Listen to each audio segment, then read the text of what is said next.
program that gives you practical tips to apply in meetings and workshops that you can take away and use to make yourself even more valuable to your clients and to your organisation. I'm Andrew Huffer. Welcome aboard to another great episode, and I'm joined by my reliable partner in crime, Bevan and Andrew. How you doing, Bevan? Good, thank you, Andrew. Good. Fantastic. Okay. So today, strategic planning. Strategic planning, it's something that's come up. In fact, I think we even have one of our viewers who's posed us a question on that, Andrew. Yes, thanks to Heather Whitebrook from here in Perth for a fantastic question she gave us. Wanting to know a bit about how do we get teams to take action when it comes to planning. So Bevan. Okay. So there's a whole lot of things, and at this stage, one of the most practical things that I could say for Heather, and this is unashamed, is newsletter number 2, Heather. Is the entire newsletter, FIC newsletter, is on the process of planning, moving people to action, getting decisions made. So, Andrew, what's one of the ones that you really like in this one? The one I love, I'm a man that does everything in threes, and actually some research I read the other day said people can remember things in groups of 3. Beyond that, it's a killer. So for me, the big 3 are now, where, how. Just getting people to think about where are they situated now as a team or as an organisation. Where do they really see themselves going? And again, I'm going to the 3-year time frame for people now with that. And then to really start thinking about how we're going to get there.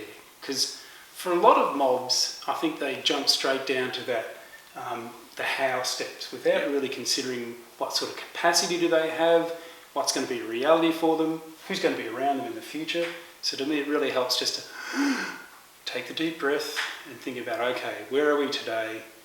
What do you see as a future for you and this organisation? And then start to talk about some of the reality of the how we're going to get there. Yeah, great.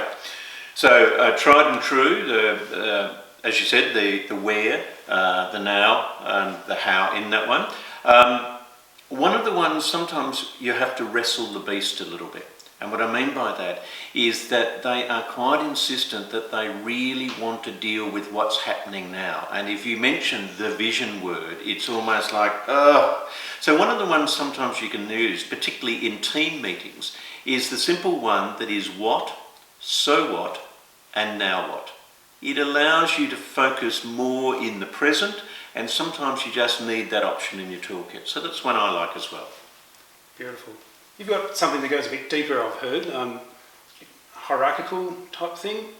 The hierarchy of intent. Oh, so you're not in a tent. And not in a tent, no. And once again, let me doff my cap to Ross Colliver of the Training and Development Group. Ross articulated this as a way of helping people to understand the different levels of planning and action, from vision at the highest, values, goals, all of those things that are mostly about what is it that's really important for us to do, and contrasting that then in the hierarchy lower down with objectives, outcomes, measures, tasks, activities, doing things. How do we do this best? That always helps me to think a bit of a hierarchy that runs between those.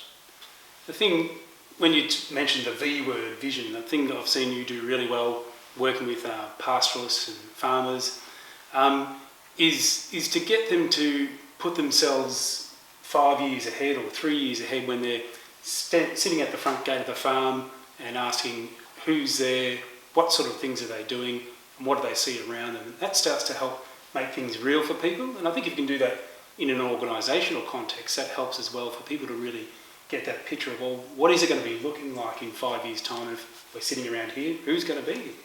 Yeah, and I think with that one, the really practical tip in that one is when you frame that question, build in a sort of context of it of saying, imagine you had all the resources you need.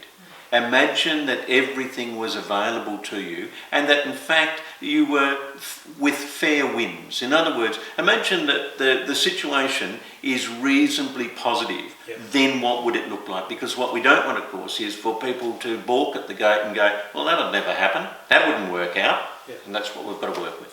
For sure.